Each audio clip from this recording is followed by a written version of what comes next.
call the meeting to order. It's 5 o'clock. It's actually 5:05. And so I'd like to have a roll call, please, Cheyenne. Karate Simon. Here. Lappy. Here. Rice. Here. Sauter. Here. Seaver. Absent. Raha. Here. Superintendent Blanchard. Here. Okay, we have a quorum. The meeting's called to order. Next item is any recognition of any guests or visitors who wish to address the board at this time.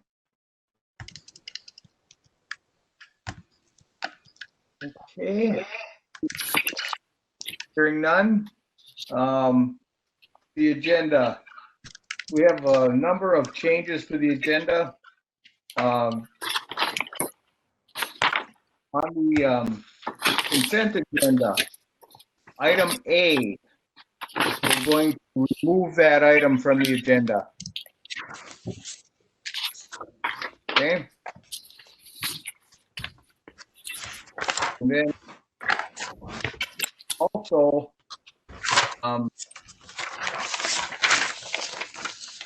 minutes from the September 28th meeting.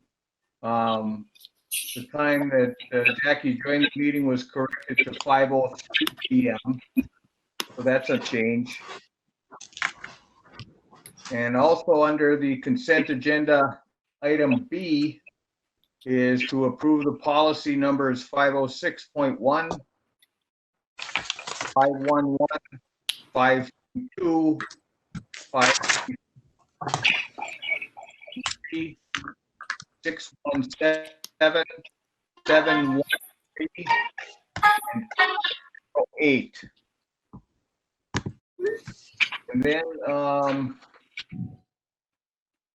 under the action portion of our agenda, the addition is item G, accept Justin Bakathun's resignation effective October 30th, 2020.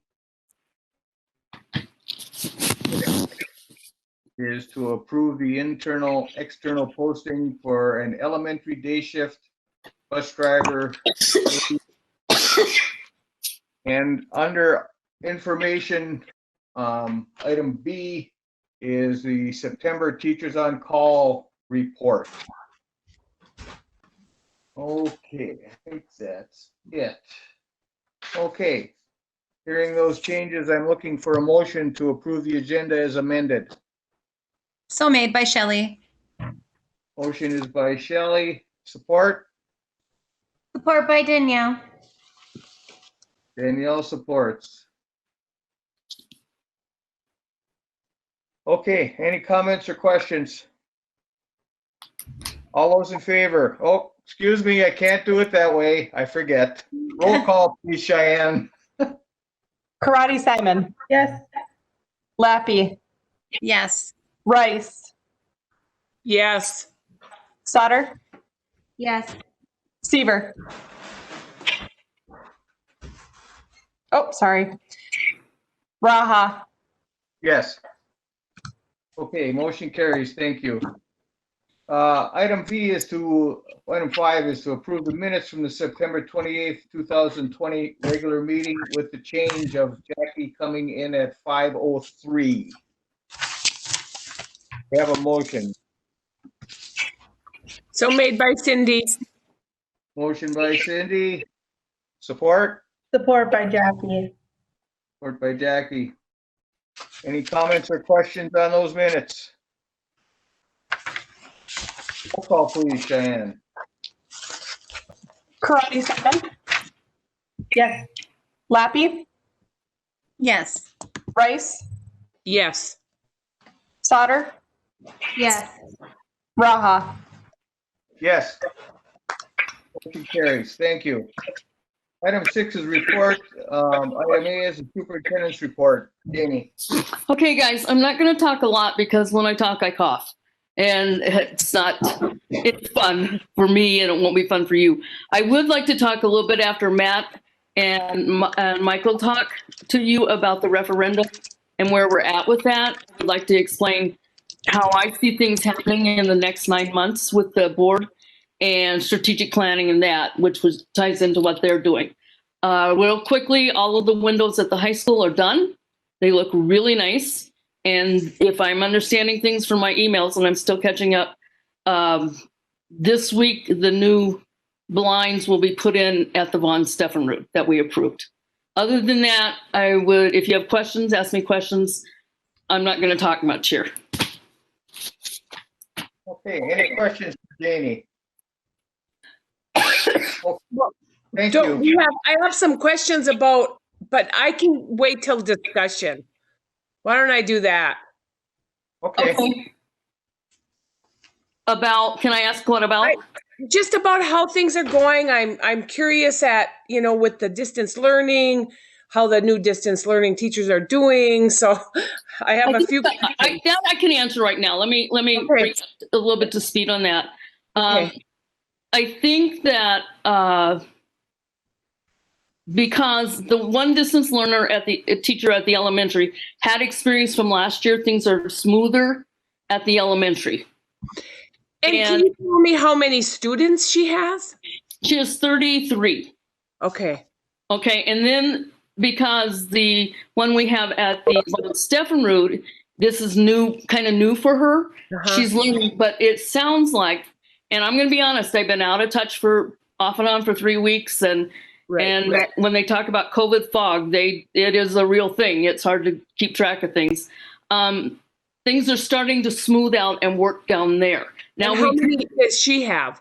She's sitting in the 30s also, from what I understand. We've had some kids come back into the district. What we're seeing, and we would see this no matter what plan we did, kids who struggled to turn work in face-to-face every day struggle to turn work in distance learning. We're not seeing those behaviors change. So this week we identified at the elementary, I've made 4 or 5 phone calls to parents saying, hey, your kids are getting behind. How can we help you? What do you need from us to get these kids caught up, to get them going again? Because, and to be honest with you, for the most part, it's kids that struggled with doing their homework when we were face to face too. Right. So it's not different. It's just a different setting with that. And now the 7-12, I don't check in as much as that because that's a whole different game up there. But the K-6 program, I think we've got the kinks worked out pretty good now. It's starting to smooth out. How about, I have another question. This is just something that I had heard, that there was an issue with so many kids in a classroom at the high school. Are they able to be in a classroom and be distance learn? I mean, do the distant or the whole apart thing? We have a couple classes that they have to break in. What's that? Social distancing. Yeah. We do have a couple health classes that Mark has had to break into sections. Okay. And so one day they'll have health. That's why some of that AB scheduling came in to help break some of that up. Okay. Okay. We do it. We have big health classes. That's one of our biggest. Okay. And so their masks, are they having trouble keeping their masks on? We're I not. heard that there was a little bit of issues at the high school with mask wearing. I think we've had a couple of kids who have decided they'd rather distance learn. Okay. It was, here's your choice. Yep. Wear the mask or you don't come to school. Okay. And to be honest with you, we haven't had the problems Hibbing has had with it. Hibbing has actually had to go to telling parents, your child cannot come because they won't wear a mask. And if they show up, we're going to file trespassing charges. We don't have that. Okay. Compliance. And even, I walk the hallways and I don't see the kids messing with the mask. They're just used to it. It's fascinating to me. The mask didn't bother them. It bothers the adults. We're all the ones doing this and, and that. But the kids, okay, I'm wearing a mask. Even and there's been no issues at the high school so far with the COVID case. So, good for them. So with the block system and that, they are, and the cleaning, whatever's going on, you guys are doing it right. So. Well, as much as we can. Yep. I think we are, and I said that in the email blast phone instant alert that went out today to parents. Part of the reason I don't think we've had a spike is parents are doing what they need to do. So if I have a kid in my building who is sick, that parent keeps all the kids home. The whole family stays home. Then we don't have that spread. Yeah, I think that that's one of those things that really has to be reintroduced to them. I know my sister had said that that's where they were having some troubles, is because a kid is homesick and then they send the sibling. Yeah. But yeah, so Our that's parents are keeping all of the kids home. good. Very And good. then if they think that, and here's the other thing that we're seeing a lot of is that strep throat mimics COVID with losing the sense of taste and smell. So we have had a lot of, and the parents call us, they've been very good about it, saying, they've got all these symptoms, I'm going to have them tested. And then we get called back 4 days later, it was strep throat. So we're learning that just wait for the test. Right. And let it happen. Okay, great. Thank you. You answered all my questions. Okay, now I'm going to mute myself. Jeannie, I have a quick question for you. And I'm not saying this is a situation that's occurring in our school, but I know that it's occurring in a neighboring school. If a parent tests positive for COVID, the family has started self-quarantining, and the children test negative, are we still would we still just do the 14 days, or is it 14 days from the time of the last symptom? Well, when you look at that decision tree, and that's why I keep sending it out to you guys, because it helps you understand that. If a parent tests positive, everybody quarantines. Now, what the medical profession is asking is, okay, if dad tested, they want everybody in the family to wait 4 or 5 days before they test. They don't want the test immediately because sometimes the symptoms don't come up. So if you wait 4 or 5 days and then you test, then you're more likely to pick it up if they also have COVID. So, okay, they're quarantined. They waited 4 to 5 days, tested. Well, we're not getting the test back for 4 or 5 more days. So then we're at 10 days, and the CDC and the State Department say after 10 days, no symptoms, they can come back to school. Okay. So it's working that way for us. So is it 10 days from the first time that the family starts, or 10 days from that test? It's 10 days from symptoms. Okay. So, and I personally know that, for me, I was sick and my husband called his provider and they said, how many days since she got sick? And it had been 3 or 4 at that time. They said, come in and test. We usually want to wait 4 to 5 days to see if it's going to show up in your system. And that's what we're seeing with families too. They're waiting, they're not finding out. Dad finds out after a couple of days, and then they test. And by the time we get everything, it's been 10 days. Okay. Thank you.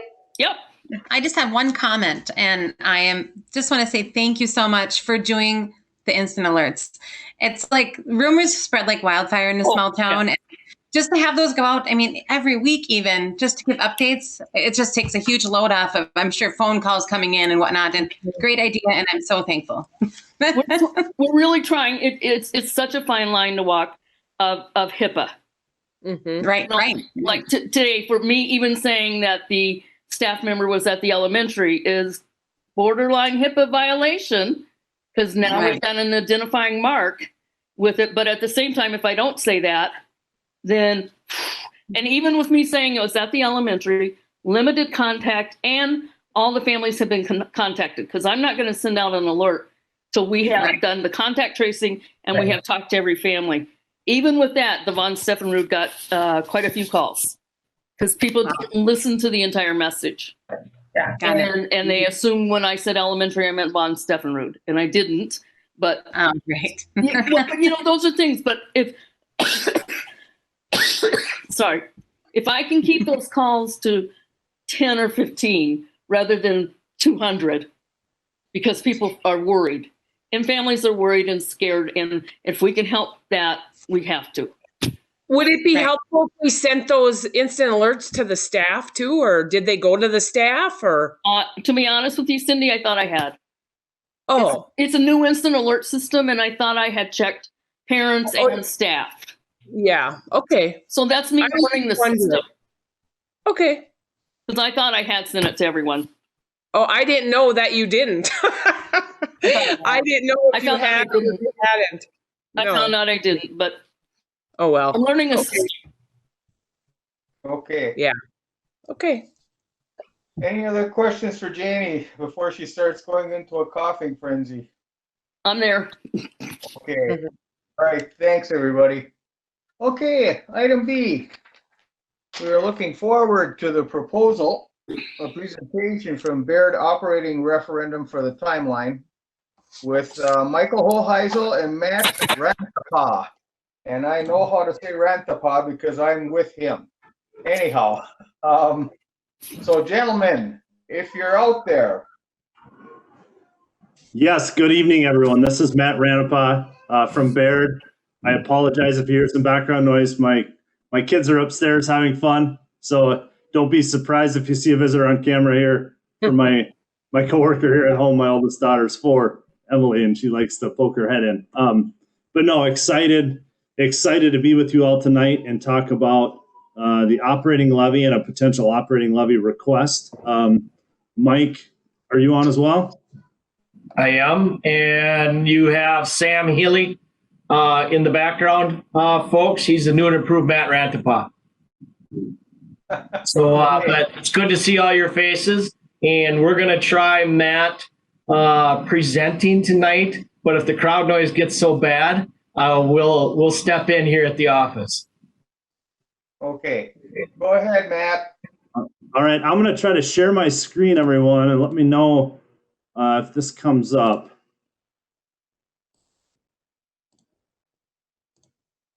Aha, All right, can everyone see that? I can. It's coming through good, Matt. All right, excellent. Let me revise this. There we go. All right. So just want to start off, folks, with a high level definition of what an operating levy is. You'll notice in the top bullet point, operating levy allows, with voter approval, the school district to supplement the regular state education funding that you get. These dollars can be used for facility items, but most often are used to supplement your operations of the school. The state of Minnesota does equalize, and when we talk about equalize with the operating levy, another term for that is state aid. The state of Minnesota does provide state aid for a portion of this revenue source for districts across the state. We're going to get to here in a few slides. Chisholm Schools does qualify for equalization aid on the operating levy. Next, just to put this in perspective, folks, you can see the total general fund revenue for fiscal year 19, which was the last audited information available, was a little over 10 million. You'll see that the operating levy for fiscal 21 generated just shy of 199,000 of revenue, or 1.97% of the overall general fund budget. Now, when you look at that on a percentage basis, it doesn't look like much, but the 199,000 is a very important component to the district's overall budget, and hence the reason we're having this discussion tonight. Want to give a brief overview of the school portion of property taxes, talk tax base specifics, tax base history, and then also look at a comparison of school portion of taxes with Chisholm compared to your neighboring school districts. So keep in mind, folks, the levy that you certify in December of each year contains hundreds of formulas. Those levies that come out of those formulas are spread on either the referendum market value tax base or the net task capacity tax base. In this case, the voter approved operating levy, along with local optional revenue, which is $724 per kid. Keep in mind that changed legislatively last year to $724 per from 424, along with equity revenue and transition revenue. Those 4 levies are the only 4 levies that are spread on the referendum market value tax base. Now that tax base excludes seasonal recreational properties and ag land beyond the dwelling value or the house, garage, and 1 acre. Some of you may be wondering, Matt, Mike, and Sam, why are we talking about ag land? Timberland falls within the ag land definition and would also be exempt from the referendum market value levies, and hence the reason that it's the second bullet point on this slide. So if we take a look, this slide contains a lot of numbers. If you're like myself and Mike and Sam, we enjoy this stuff, but I'll try to break it down as simple as possible. You'll see in the bottom right corner, show the trend of the referendum market value tax base in the district, as well as the net task capacity tax base. You'll see 9-year average referendum market value has been a little over 1.6% growth, and net task capacity has been about 2.4%. You'll notice the top column there titled Estimated Pay 21. That's the preliminary valuation figure for next year in taxes payable 21, where you'll see referendum market value is estimated to grow by about 1.5%, and net task capacity is estimated to grow by about 2.29%. What that tells me is that you're seeing growth in your seasonal rec and land greater than what you are in homes and commercial, with that net task capacity being at 2.29% growth versus the 1.56% on referendum market value. You'll notice the ag land and timberland make up about 7.5% of the overall tax base, which you'll see in the center portion of this slide. So just want to give folks a picture of what that trend evaluation has looked like historically. Next slide, you'll see the blue bar on this slide represents referendum market value portion of property tax. The orange bar represents net task capacity portion of property tax, where you'll see a residential homestead property valued at $100,000 pays right at about $300 in school portion of taxes annually, which compared to your neighboring districts is just above the middle of the road. And you'll see on the bottom line there, the average in the state of Minnesota is roughly $375. So fiscal year 2022. Yeah, go ahead. Will you back up a slide? Yep. For the historians in the room, Chisholm was above Greenway for an awful lot of years. So you've done well in managing what you have within your tax structure. Mhm. Thanks, Matt. Yeah, absolutely. So if we take a look at fiscal year 2022 or taxes payable 2021, keep in mind, you as a school board will certify the final levy for taxes payable in 21 in December of this year. You just certified the maximum preliminary levy in September of this year. So this is the most recent information available. If we focus on the top bullet point there, you'll see estimated adjusted pupil units of 791.6. Adjusted pupil units is butts and seats, or students that you're educating, and also contain the 1.2 weighting factor for students in grades 7 through 12. The way that the operating levy formula works, adjusted pupil units is the basis for what brings in the revenue. So your per pupil authority is based on adjusted pupil units. The way the legislation was written for the formula, your resident pupil units at 919.4 is what the aid calculation is based on. So for this year and taxes payable 21, the operating levy generates what I'd referenced before, just shy of 199,000 for a per pupil amount of $251.38 per kid.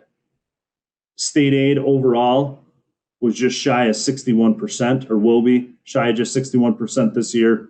In the last year of collections for this revenue source is taxes payable in 23 or fiscal year 24. This means that your last opportunity to go to the voters to renew or add to this existing revenue source would be November of 2023.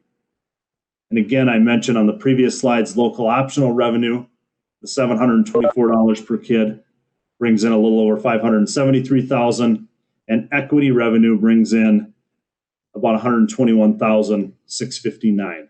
That equity revenue takes into account your district's per pupil operating levy authority in comparison with other school districts across the state, and moves up and down depending on how your voter approved operating levy authority compares to other outstate districts across the state. So again, just want to hit on the fact that Chisholm does qualify for equalization from the state. The equalization formula is broken into what's called Tier 1 and Tier 2 equalization, where the Tier 1 is based on the first $460 per pupil unit of authority, of which you qualify for a little over 60% in aid, with the remaining 40% coming from local taxpayers. Tier 2 would be the remaining $1,341 per pupil unit of authority, of which the state would pick up 23 cents on the dollar and the local taxpayers would pick up the remainder. So again, the way that the existing operating levy is, given that it's less than $460 per pupil, you're getting 60 cents on the dollar roughly in aid from the state for the current operating levy authority. Not going to go over this slide in detail, but just want to show the various items that need to be completed to hold an election or hold an operating levy request. You'll notice that the top line, August 20th of 2021, would be the last date to adopt the resolution calling for the election, assuming the general election date, November 2nd of 2021. And remember, for an operating levy request, unless a mail ballot is used or the district is in statutory operating debt, the election must be held on the general election date in November, which is the first Tuesday after the first Monday. In 2021, that falls on November 2nd. So this slide takes all the information from the prior slide and again highlights Friday, August 20th would be the last day to adopt the resolution calling for a potential operating levy referendum. You'd also have to provide written notice to the Commissioner of Education as well as the county. The county would take that information and pass it on to the Secretary of State to let them know that the district is moving forward with an operating levy. Next column over to the right, you'll see Friday, September 17th would be the first day absentee ballots would have to be prepared, delivered, and made available. I just want to highlight that date to give you all a feel for the turnaround time and when the date for adoption of the resolution must be made to the time that voters have the opportunity to vote to get information regarding a potential operating levy request out so voters can make an informed decision after September 17th. And lastly, you'll see November 2nd, 2021 would be the potential election date. Matt, will you bring us back to the parcel slide before you move on? This one? The parcel, the tax base makeup where the ag and timber were? Oh, yes, absolutely. In my haste, usually we put one more slide in here, folks. We as in Chisholm have had a high of voter turnout since 1995 of 2,820 voters. So 2,820 voters, you'll see that you have 3,568 parcels. In the middle part of that screen, you've got 1,700 plus residential homestead properties. So quite a few of those residents vote. It's nothing that you don't know, but wanted to remind you that when Jeannie's going to be going through possibly some expectations in the next 9 months, that, you know, you have a big job to educate at least 2,000 voters to the best of your ability, and even 2,800. Thank you. Thanks, Mike.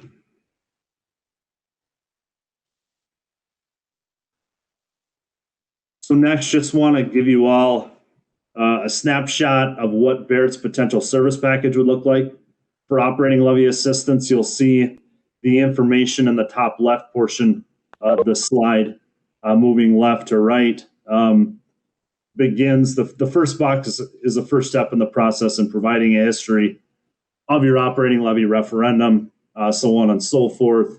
We would work to prepare an interactive model, which we've already done. You'll see in a few slides, to help you determine what a potential operating levy request would look like.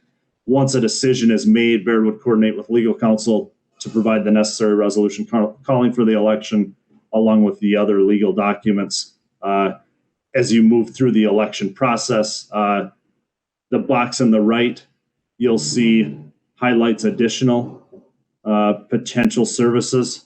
You'll see the top one there.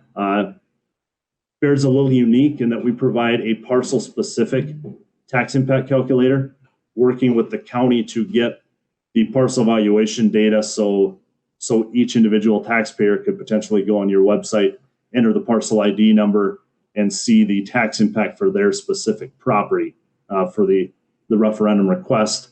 You'll see moving down, election notice printing and mailing. We've done tax impact postcards, where a postcard is mailed to each taxpayer within the district showing their individual tax impact. And you'll see in the bottom there, reference additional meetings. Beyond the two in the base package would be additional charge of $500 per meeting.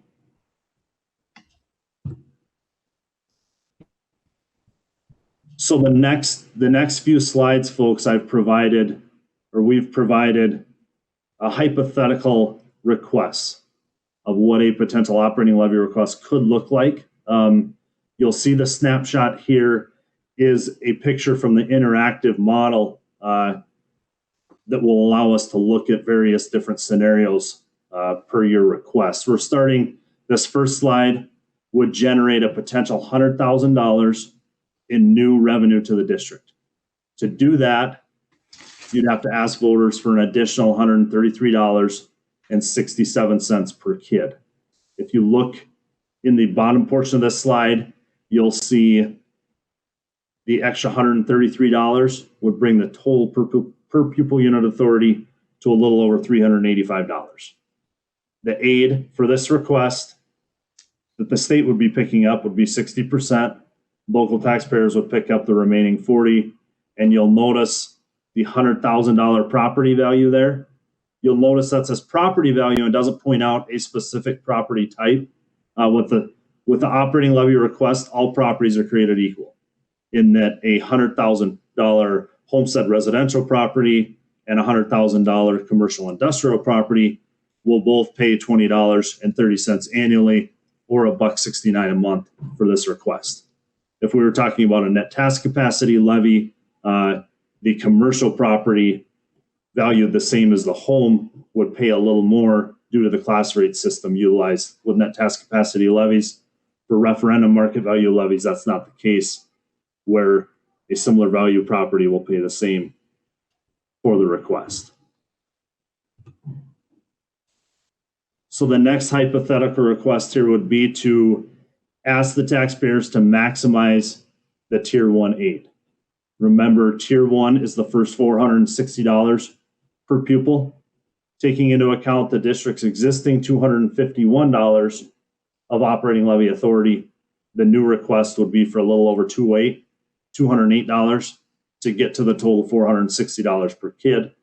You'll notice that would max out the aid to the tune of 60 cents on the dollar. Annual tax impact would be just shy of $32, or $264 a month. Next hypothetical request would be $250,000 in new revenue annually. To do this, it would take $334 of additional authority per pupil, which if you look in the total, the bottom corner there, the total aid would be 51.9%. Because this request would go above the 460, the aid would decrease a little bit since the second tier aid is less than what's garnered in the first year. So again, $100,000 property would be just shy of $69 or a little less than $6 a month. Last potential request would generate an additional $350,000 annually. You'll see in the bottom corner, state aid would reduce to 46 cents on the dollar. Annual tax impact would be just shy of $109 annually on the $100,000 property, or about $9 a month. And again, by no means are we saying that these are, recommended requests. Just want to give you all a few hypothetical requests to ponder as you begin thinking about what that request could look like. So with that, Mike and Sam, is there anything you want to add before we open it up for discussion?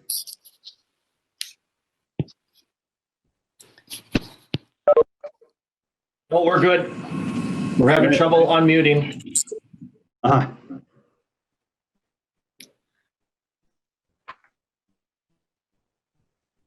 think the other thing I'd add is that the service package that Matt outlined in that couple slides ago, we can whatever you need, we will get it done for you.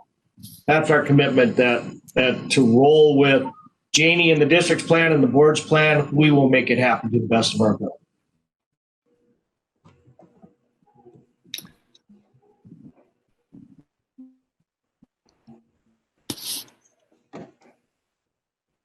Okay, Mr. Chair, if I could speak now to this. Go ahead, Jeannie. Okay, so here's the deal. And Matt and Michael, correct me if I'm wrong. We could choose not to go for an operating referendum next year. It is not due next year. It is due in 22. Am I correct? That's correct.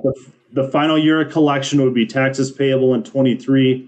So your last opportunity to renew or add additional revenue would be November of 2023.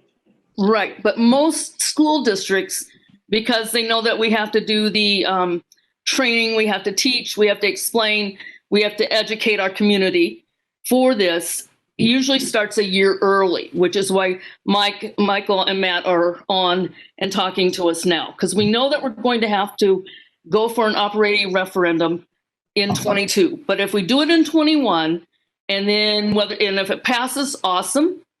And if it doesn't pass, then we know what kind of training and what kind of education to the community we would have to do. But we are going to have to, by 22, go for an operating referendum. That is going to be placed on the board, and you're going to have to make decisions. Am I right, guys?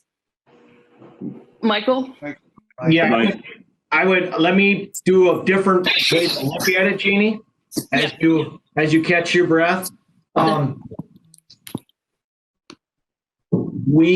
Every 10 years in the Minnesota political system, we enter into a year ending in 2.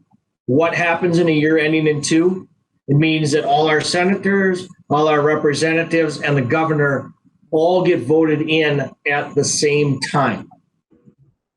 So whether or not you could wait till 2022, trying to figure out where you're getting the sole focus on in November of 21 is where Janie's saying we need a second shot at this title because we can't afford this revenue stream to go by, no matter what decisions you make of if you renew, if you ask for an extra $100, if you maximize your aid, if you look at really many different scenarios when comparing your budget, when looking at different situations. So I think it's imperative you go in 21, Jeannie, just for that simple fact that a year ending in 2 is there's blackout periods, there's information that's going to have to be addressed in a legislative session coming soon because they haven't adjusted any of the laws since 2012.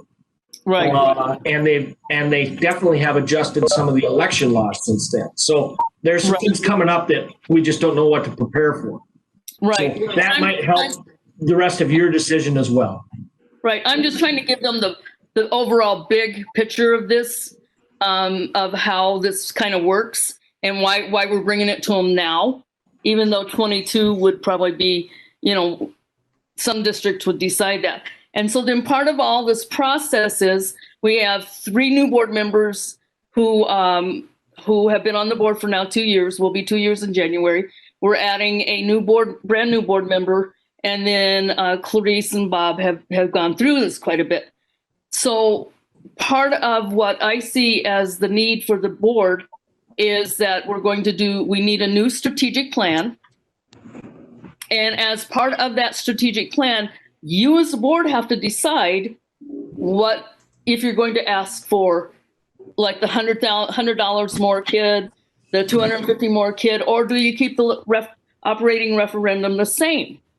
And so that's all part of that planning process that I'm going to start with you guys in January. Actually, I'm setting it up now.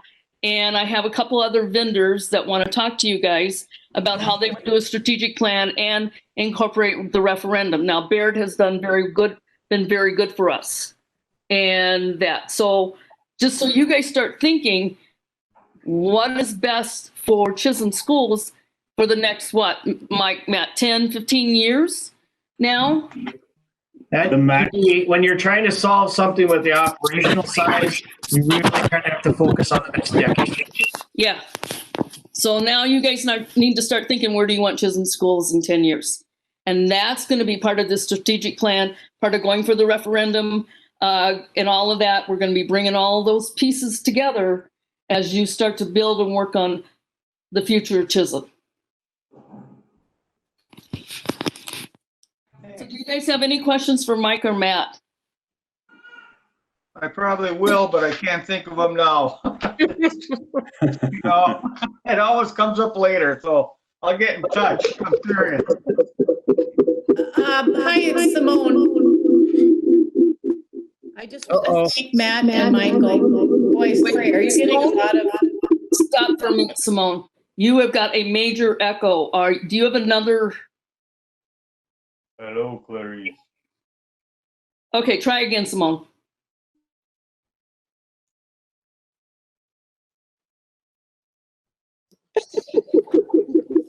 I have like a major echo going on. Yep, you are logged in. Okay.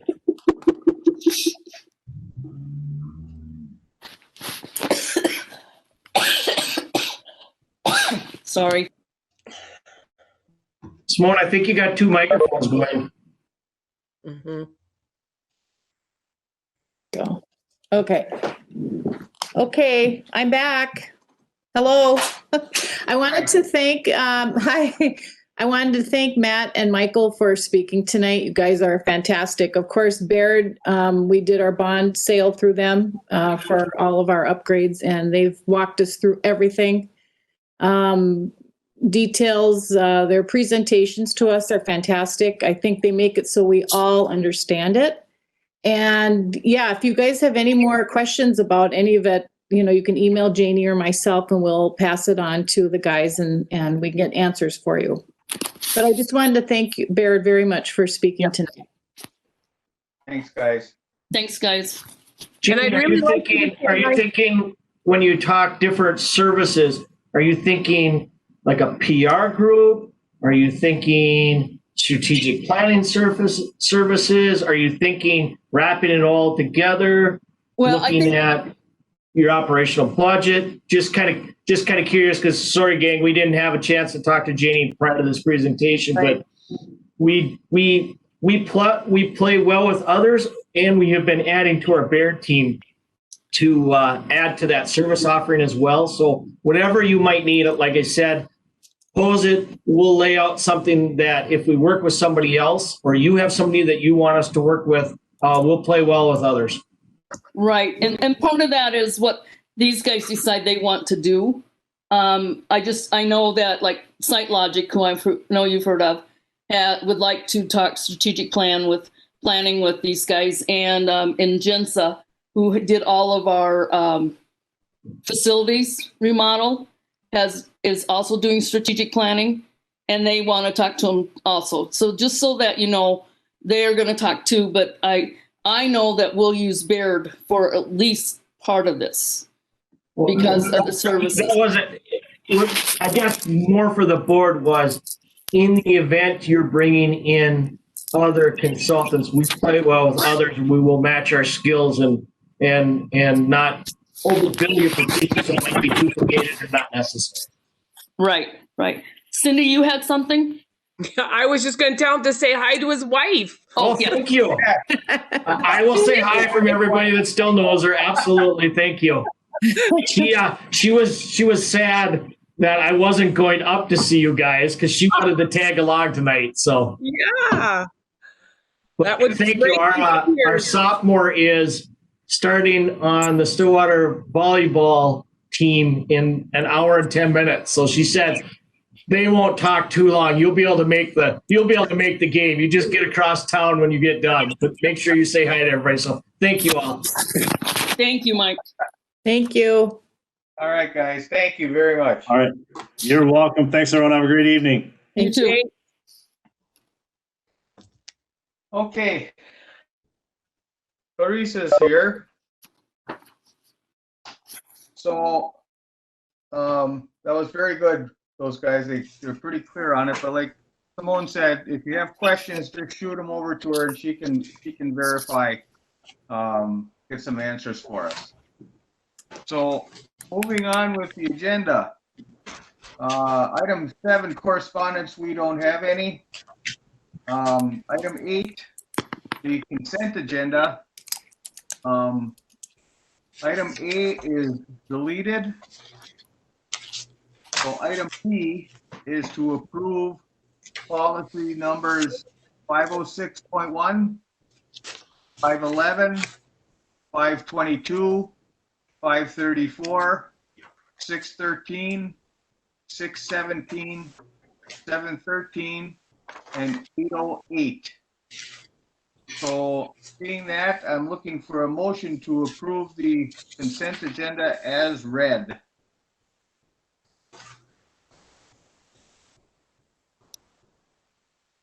So made. I'll make a motion. Support by Shelley. Okay, so we have Clarice making the motion and Shelley supporting. Any comments or questions on the consent agenda? Okay, Diane, could we please have a roll call? Laffey, Yes. Rice, Yes. Sauter, Yes. Seaver, Yes. Raha. Yes. Okay, motion carries. Thank you. Okay, item A on the action portion of our agenda. Item A is to approve the hire of Sean Lewis as temporary assistant football coach for the 2020-21 school year. Do we have a motion? So Motion, made. Cindy. Okay, motion by Cindy and support by Clarice. Okay, any comments or questions? Janie? Yes, sir. Janie, there you Yeah. are. I'm here. Was Mr. Lewis the only applicant? Yes. Okay. All right. I know who he is at least. That's the main part. Okay. He's been so working with kids. with that? He works with the kids a lot. Okay. Great. So we have a motion by Cindy and second by Clarice to approve approve the hire of Sean Lewis as a temporary assistant football coach. Roll call, please, Cheyenne. Lappy, Yes.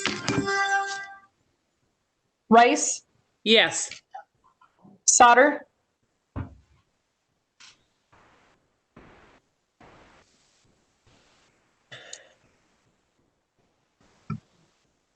Sauter, Yes. Seaver, Yes. Raha. Yes. Okay, thank you. Item B is to approve the hire of Brady Boehm as junior class advisor. We have a motion. So made by Shelley. Support. Motion by Shelley, support by Clarice. Okay. Yeah, I know. Any discussion? Roll call, please, Cheyenne. Lappy, Yes. Rice, Yes. Sauter, Yes. Seaver, Yes. Raha. Yes. Motion carries. Thank you.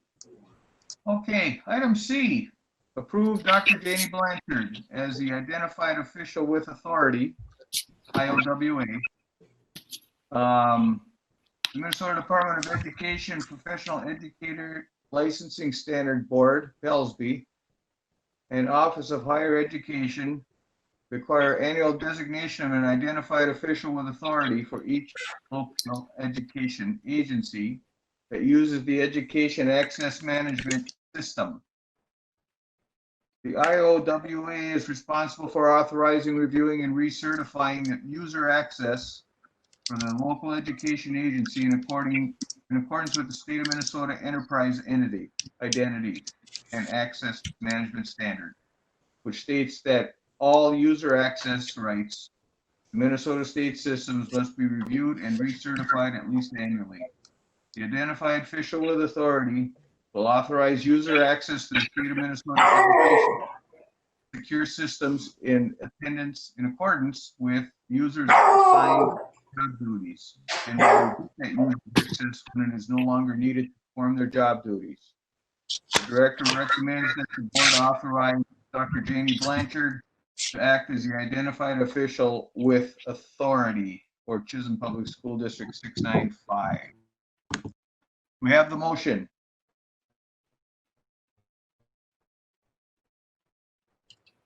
So made by Shelley. Motion is by Shelley. Support. Support by Danielle. Support by Danielle. Any comments and questions after that long oration? Okay, roll call, please, Cheyenne. Lappy, Yes. Rice, Yes. Sauter, Yes. Seaver, Yes. Raha. Yes. Thank you. Okay, item D is to approve the transfer of Darlin Hanson to the Chisholm Elementary. Janie? So what we've had going on since Sheila retired and Deb Farrell took that place, we've had these openings, and we're just working through the process of filling them. So when we filled Deb's position with an internal candidate, and then filled that one with another internal, and now here's another internal candidate transferring back to the elementary. And just to add it into it, with the hire of Jennifer Roll on here too, I think we're done. I think we finally have filled all the positions that were caused by that retirement, which thank goodness. So we can get up to full strength with our paras and stuff. So that's what this is. It's just more of the same carousel we've been on. Okay, we have a motion to approve that transfer of Darlin Hanson. So made by Cindy. I'll support. Okay, motion is by Cindy and support by Clarice. Any comments or questions? Roll call, please, Cheyenne. Lappy, Yes. Rice, Yes.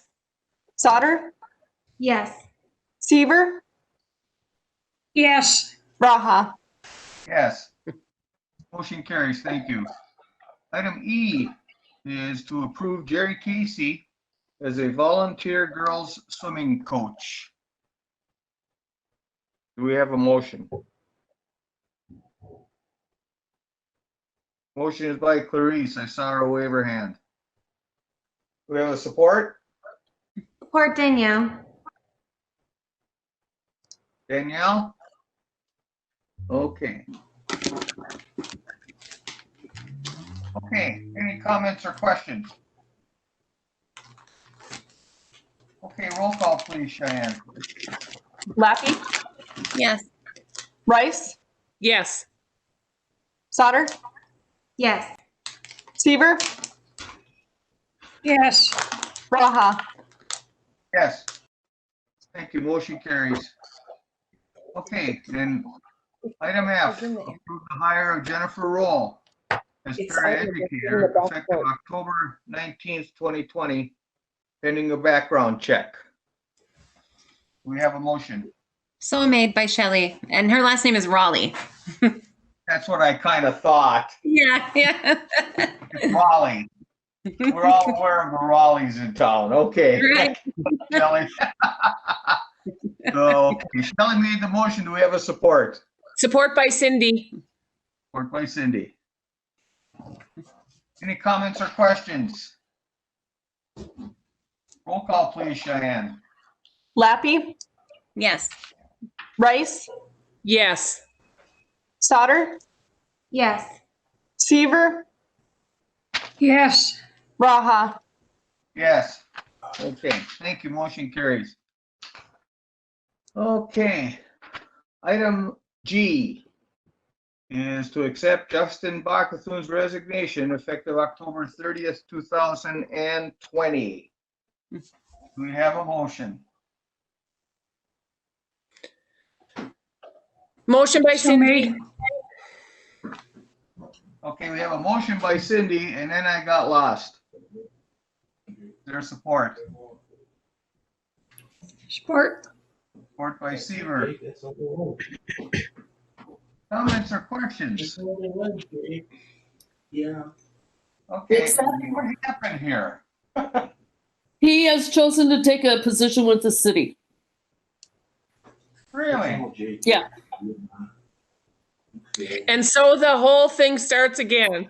New carousel, New carousel. which is why the next one is for the, I did talk to Ron Plant and to do an internal and external posting right away. To then maybe shorten our carousel ride a little bit on this one. Oh, Lord. Okay. Any other comments or questions? We have a motion and a second to accept Justin Bachethun's resignation. Roll call, please, Cheyenne. Lappy, Yes. Rice, Yes. Sauter, Yes. Seaver, yes, Raha. Yes. Thank you. Okay, item H is to approve an internal external posting for an elementary day shift bus driver / custodian. We have a motion. so made, Motion By by me. Clarice, Second Support by by- Shelley. Shelley. Okay. Comments or questions? Roll call, please, Cheyenne. Lappy, Yes. Rice, Yes. Sauter, Yes. Seaver, yes, Raha. Yes. No. What was that? not mine, I'm glad I my don't dog have one. doesn't bark. That was mine. Okay, moving on to information, we have our social media report card for your review. Can I, just 1 minute, when I asked for Raha, I didn't actually hear. I said yes. Okay, thank you. Okay, so, social media report card is there for our review. Looks like we're getting quite a bit more activity. If anybody has any comments or questions on that. Okay, thank you.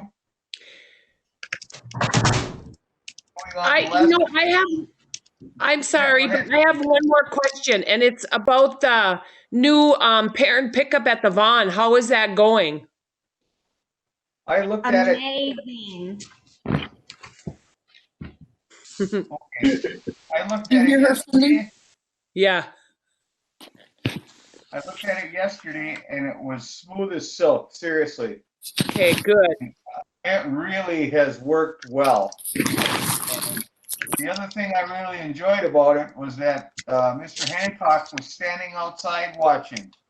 And that's a good thing also. But yeah, the buses pulled in. It took less than 10 minutes for them to load. They pulled out and it took less than 15 by my calculations for the parents to pick up their kids after the buses were gone. So I think it's worked marvelous.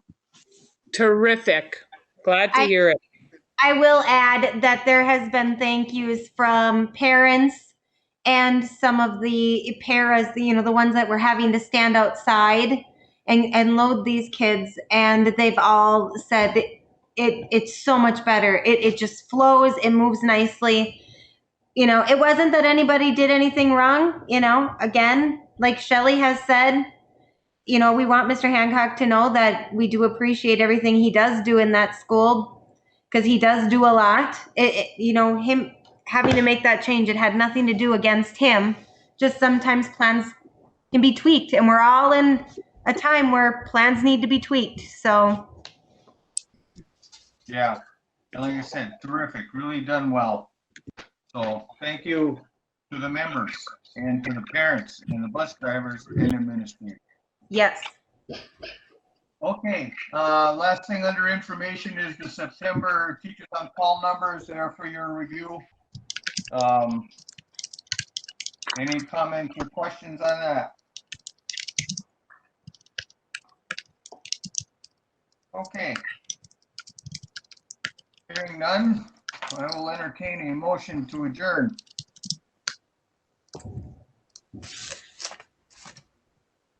So made. Okay, the chair motions for adjournment. Is there a support? Support. Shelley. Support by Shelley. Okay.